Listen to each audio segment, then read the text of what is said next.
The man you see right here is not a Nazi. However, many leftists will tell you he is one. What evidence do they have that he was a Nazi? He was executed by the Soviet Union. That's it. But who is this man? Well, this is none other than Polish resistance fighter and spy Witold Pilecki. If you're a fan of the metal band Sabaton, you probably know him as Inmate 4859. This man intentionally got himself sent to Auschwitz. While there, he tried to organize an uprising within the concentration camp.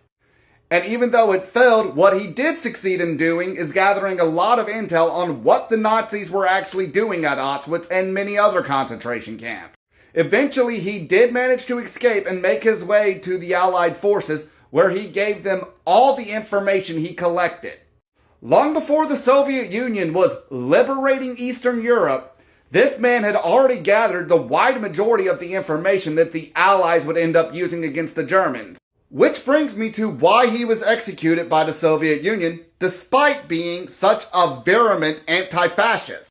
Because he was also anti-communist. This man fought in and survived World War II as a Polish resistance fighter. And when World War II was over, he continued to resist Soviet occupation of his adopted homeland. Because even though he fought with the Polish resistance, he was actually born in Russia. However, because he continued to fight to resist communist occupation, the communists had him executed, and to this day, nobody knows where he is buried. Despite the fact he was easily the most courageous resistance fighter of World War II and easily the most important spy in World War II, many modern commies and leftists will never give him credit for it. The fact of the matter is, the only thing that has a worse reputation than communism is Nazism and fascism.